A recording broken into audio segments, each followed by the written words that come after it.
Então hoje eu trouxe para vocês um tema assim: Deus, prova da sua existência. Então eu vou começar contando uma historinha de um menino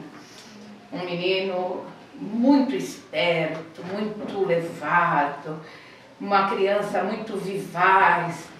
E ele, na escola, ele era uma criança notada por todas as pessoas, por causa da sua inteligência. Ele tinha um raciocínio rápido, mas sempre que algum amiguinho ou algum professor falava com ele, falava, Deus não gosta disso, alguma coisa, ele falava, eu não acredito em Deus, eu só acredito naquilo que eu possa ver. E aquilo incomodava muitas crianças, porque a gente sabe que na escola as crianças, cada uma provém de um lar que tem a sua fé ou não tem a sua fé, e as crianças reclamavam com os professores daquele menino ser assim tão rebelde. E chegou na escola uma nova professora, uma professora muito religiosa, uma professora muito amorosa para com os alunos. E a primeira vez que ele disse, perto dessa professora, que ele não acreditava em Deus, a professora ficou assim muito triste. Ela falou, mas como? Ele falou, sou que nem São Tomé, ver para crer. E a professora, quando terminou lá os seus afazeres, lá no recesso do seu lar, nas suas orações, ela pediu que ela tivesse assim uma ideia, alguma coisa, para ela poder não provar, nem comprovar, mas para ela colocar aquela criança, num caminho, porque ela achava, nossa, tão pequeno e não tem fé em nada. E ela adormeceu. No dia seguinte, quando ela acordou com uma ideia. Ela falou, eu vou seguir essa ideia. Ela foi para a escola, ministrou a aula, tudo direitinho. Lá na hora do intervalo, ela chamou esse menino e falou, olha, hoje eu vou fazer um teste com você, porque você é tão inteligente, você é um menino precoce, você é uma criança que tem resposta para tudo, mas você me desafiou quando você afirma que não acredita em Deus. E ela pegou 2 copos de água, colocou sobre a mesa e falou para ele, agora você vai fechar os olhos. E num dos copos ela colocou uma colherinha de açúcar e mexeu bastante, até que o açúcar se incorporou na água e não dava para perceber. Aí ela falou para ele, pode abrir seus olhos. Nesses 2 copos, um é água natural, no outro eu coloquei açúcar. Qual desses copos está a água com açúcar?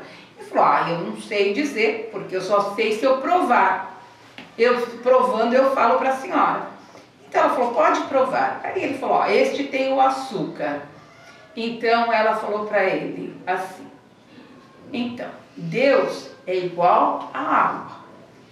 Você não viu o açúcar dentro da água, mas você sentiu ele. Então Deus a gente não vê, Deus a gente sente.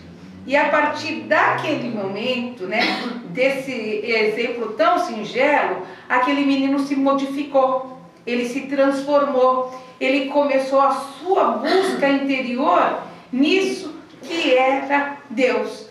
E ele foi assessorado por aquela professora, que ela tinha uma boa bagagem religiosa, foi trilhando o seu caminho.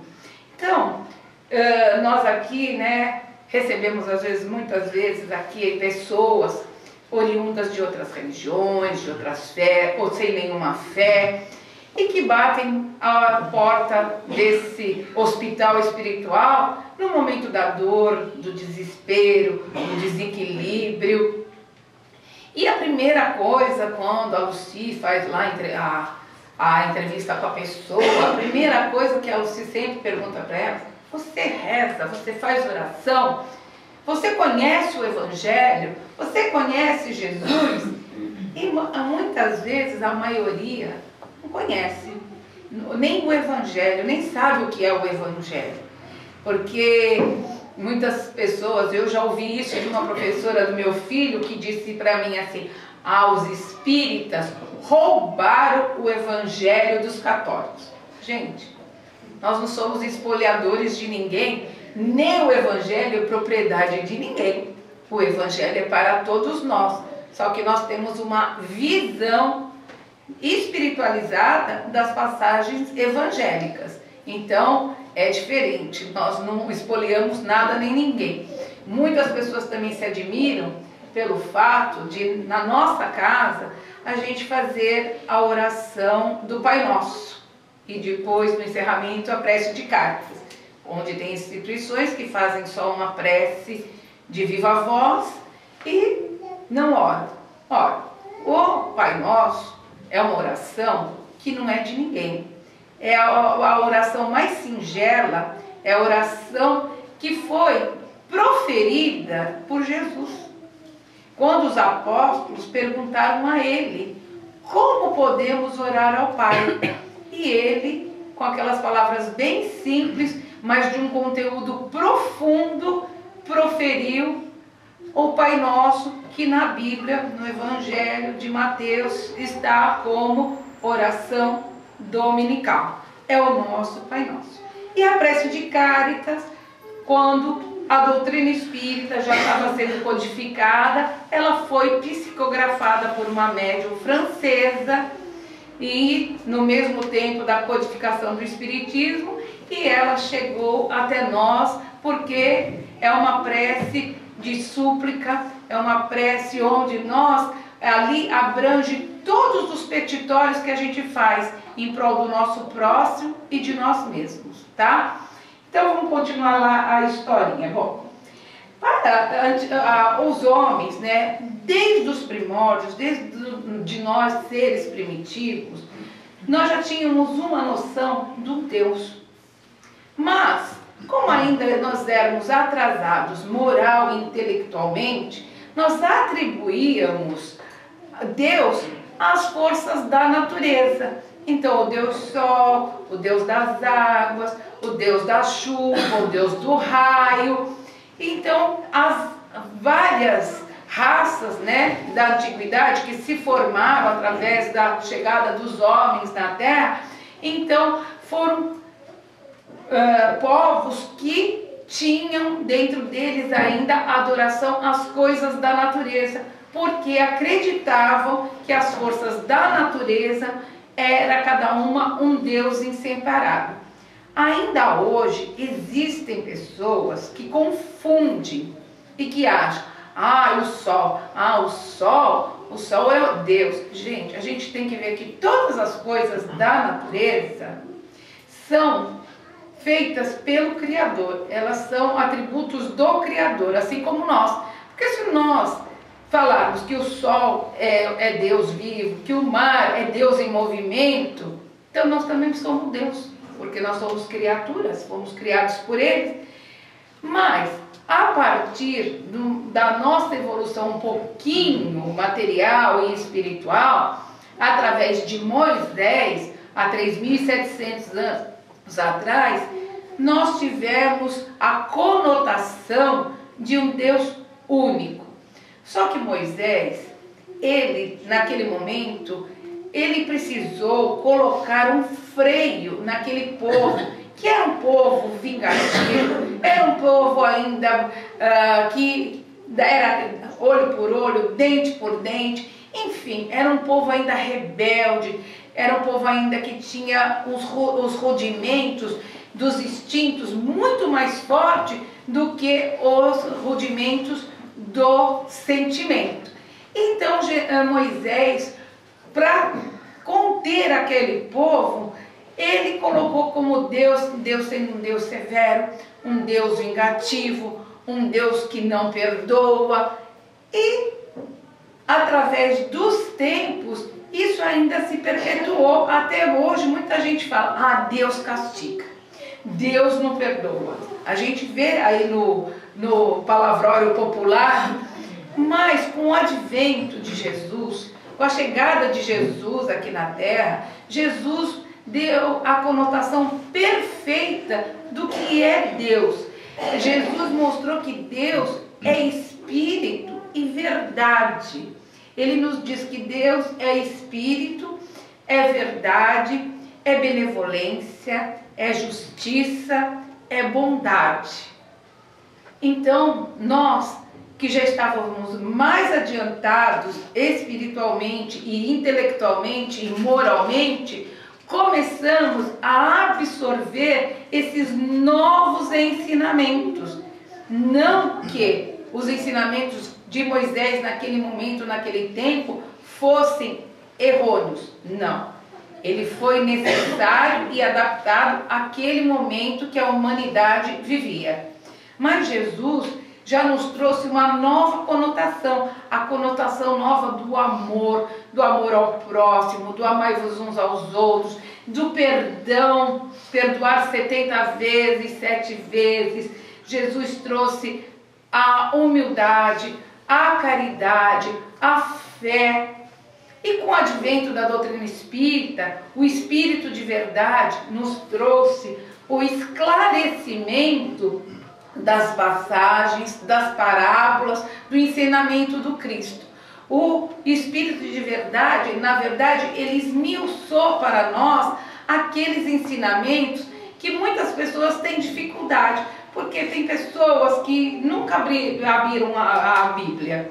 E realmente, quem vai ler o Antigo Testamento tem muita dificuldade, porque são cifrados, as mensagens são cifradas, são difíceis de desenrolar. O Novo Testamento já não, porque como o Novo Testamento já são os evangelistas, são Mateus, Marcos, Lucas, João, e são as cartas do apóstolo Paulo, né? Então é mais fácil da gente entender, porque realmente são mensagens mais simples, mais bonitas, e todos eles falam da chegada, da passagem do Cristo na terra e dos seus ensinamentos. Então, quando a doutrina espírita, que foi codificado o Evangelho segundo o Espiritismo, então vocês veem que quando a gente lê aqui, a gente entende. Então a gente pega lá um trecho, parentesco corporal e espiritual, para a gente entender que os laços de sangue só nos unem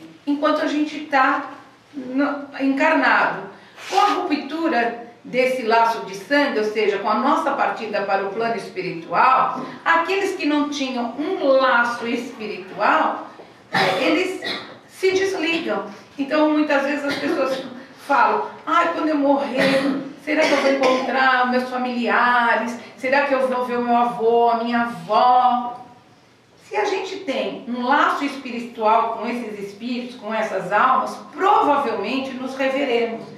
Mas não podemos afirmar que sim ou que não, porque não sabemos se eles já não estão de volta aqui. Então fica complicado a gente afirmar, né? Porque a gente não sabe se eles já estão aqui, se eles já estão em nova tarefa. Né? Numa dessas eles estão até dentro do nosso lar, como filhos, como netos, e a gente não os reconhece dessa forma, dessa maneira. Mas nós vamos estar onde a gente se afiniza. Se somos criaturas brandas, pacíficas, amorosas, nós vamos estar no meio dessas criaturas. Se somos pessoas violentas, vingativas, perversas, nós vamos estar no meio dessas pessoas. Nessa semana, uma senhora, amiga da minha irmã, lá vizinha há muitos anos, e essa senhora é católica, ela é ministra da Eucaristia, tudo, e ela me contou que elas tiveram uma série de palestras com um médico, o Dr. Rubens do Amaral. Ele faz até uma programação no sábado no programa Viver Bem, da TV Tribuna. Ele é um médico de rim, né? Ele não é urologista, ele é nefrologista. E numa das palestras ele falou para elas que as pessoas têm tanto medo de morrer e que o dia mais feliz da vida das pessoas é o dia da morte, que é o dia com que as pessoas encontram Jesus. Aí eu falei, olha, é verdade, né? O dia é mais bonito porque é o dia da libertação do nosso espírito. A gente se despoja dessas amarras que é o nosso corpo. Mas é um encontro com Jesus, aí é fria. Aí eu falei pra ela, escuta, então aquele bandido que faz uma carnificina aí, coisa e tal, Eu não vou julgar ele. Ele está ali no estágio dele, que ele ainda não aprendeu, ele ainda está no estágio embrionário, ainda está vivendo como um selvagem. Então, no dia da morte dele, ele abre o olho na vida espiritual. Oi, Jesus, cheguei. Não é bem por aí, né? Eu falei, então qual é a concepção que vocês têm no catolicismo do paraíso, do purgatório e do inferno? Isso vai por água abaixo? Ela ficou meio espantada, eu acho que ninguém nunca falou isso para ela. Mas, infelizmente, eu tive que falar porque eu acho que as pessoas não podem ter essa ilusão que fechou o olho e Jesus já está esperando a gente ali. Gente, para Jesus nos esperar, ó, vamos ter que sambar muito, e não é nessa encarnação não, é muitas e muitas e muitas e muitas. Então a gente tem que entender isso, que a gente vai realmente estar aonde? Aonde o nosso coração estiver, onde o nosso sentimento se sobressair. É lá que nós vamos estar. Mas vamos continuar lá com Deus, né? Que a morte faz parte de outra coisa. Bom, no Livro dos Espíritos, capítulo 1, primeira pergunta é: o que é Deus? Então a resposta dos Espíritos: Deus, inteligência suprema do universo, causa primária de todas as coisas. Essa é a primeira pergunta do Livro dos Espíritos, que foi o primeiro livro que foi codificado por Allan Kardec. Então, inteligência suprema do universo, que não tem mais ninguém, nem mais inteligente do que Deus. E causa primária, ou seja, tudo veio de Deus. Antes de Deus não existia nada. Deus é o início de tudo. Ele é o criador do mundo material, do mundo espiritual e de todas as criaturas. As suas leis regem todos os mundos, tanto o nosso mundo, a Terra, como todos os milhões de mundos que gravitam no universo.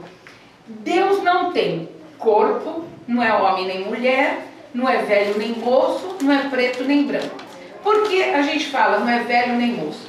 Porque a gente, quando é criança, é passado pra gente, né, que Deus é aquele velhinho de barbas brancas que está sentado numa nuvenzinha branca, olhando com aquele amor para nós. Gente, Deus é uma força. Deus não tem forma. Deus é imaterial. Material somos nós. Deus é imaterial. Provas da existência de Deus. Então, quais as provas da existência de Deus? As provas mais contundentes são a existência da natureza. Ou seja, o germinar de uma planta, a floresta em contraste com o deserto, a beleza dos rios, dos oceanos, as estrelas a brilhar no céu, a lua, os sóis, os diversos planetas que gravitam na nossa galáxia e em outras galáxias. Isso é a prova da existência de Deus. Essa existência é uma existência que a gente comprova, a gente vê, a gente sabe que existe. Deus é eterno, é de outra pergunta do Livro dos Espíritos. Quer dizer, não teve começo e não teve fim. Porque Deus vive num plano absoluto e nós vivemos num plano relativo. Então, nós temos dia e noite, começo e fim, vida e morte. E o plano absoluto não tem nada disso, tá? Vamos lá. Deus é imutável e imaterial. Não muda de forma e não tem nenhum tipo de matéria. Ele é imaterial, ou seja, nós não pegamos Deus, nós não apalpamos Deus, simplesmente nós sentimos Deus. Deus é único. Bom, se nós tivéssemos mais que um Deus, né? Então as leis que regem o nosso universo aqui seriam umas, aqui rege outro universo seriam outras, então esse Deus não seria único. E é comprovado pelos astrônomos que as leis que regem o nosso universo, as leis materiais, são as mesmas que regem os planetas, as estrelas, os sóis, que ficam a bilhões de anos-luz do nosso planeta Terra. Agora, Deus Todo-Poderoso. Bom, não existe outra criatura com mais poder do que Deus, porque tudo aquilo que Deus cria e tudo que acontece no nosso planeta, no universo, nas nossas vidas, é tudo por vontade e obra de Deus, tá? Sendo que dentro de tudo isso, né? Eu dei um tropeção, foi Deus que quis. Não, gente, a gente não pode simplificar as coisas. Tudo que acontece conosco, né? Ou seja, nos colocou nessa encarnação, nos dando uma oportunidade. Só que Deus não passa a mão na nossa cabeça e fala, vai lá para ser feliz, vai lá para o planeta Terra, vai a passeio, só vai se divertir. Não, Deus age nos colocando aqui para que nós tenhamos a oportunidade de melhorar os nossos instintos, aprimorar os nossos sentimentos e esmagarmos o nosso orgulho, o nosso egoísmo e acender uma luz espiritual no nosso espírito e convivermos de acordo com as suas leis, respeitando a nós, ao nosso próximo e a todos aqueles que estão ao nosso redor.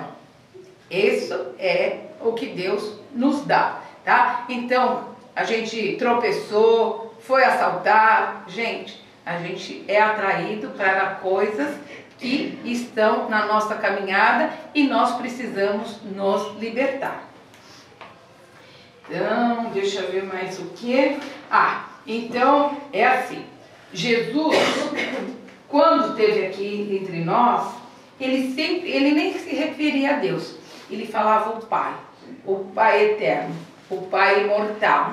E muitos de nós, né, ficamos pensando, mas Jesus era filho de Deus, e ele falou tão pouco de Deus, só se referia a ele, ao Pai imortal, ao Pai glorioso, ao Pai de bondade e justiça, e sempre agradecia a tudo que ele passou, todos os momentos bons, as suas tormentas, as suas peregrinações, as suas pregações, as suas dores, a sua crucificação, a humilhação daquele espírito, e ele sempre agradeceu e sempre pedia forças para que Deus o amparasse, o sustentasse na jornada que ele se propôs a fazer nesse planeta. Então nós temos que entender que Deus, quando a gente fala, onde está Deus? Ele está dentro de nós. Cada um sente Ele de uma maneira. Cada um sente Ele com mais harmonia, cada um sente Ele com mais tranquilidade, cada um sente Ele de uma forma mais amorosa, cada um sente de uma forma mais paternal, mas a verdade é que nós sentimos a Sua presença em todas as coisas que nós vivemos. Nós sentimos no alimento que sacia a nossa fome, na água que mata a nossa sede, no sol que aquece os nossos corpos, na chuva que lava as nossas casas, que nos ajuda com que a nossa agricultura possa nos dar mais frutos. Nós sentimos Deus no filho que gestamos, nos pais que nos deram a vida, na família que nós temos, nós sentimos Deus. Nas dores, nas tristezas, nas aflições, nós sentimos Deus na vida, nós sentimos Deus na morte. Porque Deus está conosco em todos os momentos, e quando nós pensamos que Ele nos esqueceu, é nesse momento que Ele nos carrega sobre os seus braços. Então, gente, eu encontrei uma poesia muito bonita, pelo menos para mim, que fala de Deus. Eu vou ler essa poesia para terminar minha palestra para vocês, para que vocês façam uma boa reflexão. Então a poesia diz assim: entre a lua e as estrelas, num galope, num tropel, pisando nas nuvens brancas, eu vi Deus passar no céu. Todo dia existe Deus, num sorriso de criança, no canto dos passarinhos, num olhar, numa esperança, na harmonia das cores, na natureza esquecida, na frescaragem da brisa, na própria essência da vida, no regato cristalino, pequeno servo do mar, nas ondas lavando as praias, na clara luz do luar, na escuridão do infinito, todo ponteado de estrelas, na amplidão do universo, no simples prazer de vê-las, nos segredos desta vida, no germinar da semente, nos movimentos da terra que giram incessantemente, no orvalho sobre a relva, na pastarada que encanta, no cheiro que vem da terra e no sol que se levanta, nas flores que desabrocham, perfumando a atmosfera, nas folhas novas que brotam, anunciando a primavera. Deus é a paz, a esperança, é o alento do aflito, é o Criador do universo, da luz, do ar, do infinito. Deus é a justiça perfeita, que emana do coração. Ao perdoar quem o ofende, Ele é o próprio perdão. Será que você não viu o rosto calmo de Deus, no colorido mais belo dos olhos dos filhos seus? Eu não sei que não me enganei em tudo que lhes dizia. Deus é constante, é perene, é divino de tal sorte que, sendo a essência da vida, é o descanso da morte. Não há ida sem volta e não há volta sem ida. A morte não é a morte, é só a porta da vida. No ciclo da natureza, nesse ir e vir constante, no broto que se renova, na vida que segue adiante, em quem semeia a bondade, em quem ajuda o irmão, colhendo a felicidade, cumprindo a sua missão. No suor de quem trabalha, no calo duro na mão, no homem que planta o trigo, no trigo que faz o pão. Você pode sentir o Deus pulsar em seu coração. Essa poesia, infelizmente, o autor é desconhecido. Então, que Deus continue pulsando no nosso coração todos os instantes da nossa vida.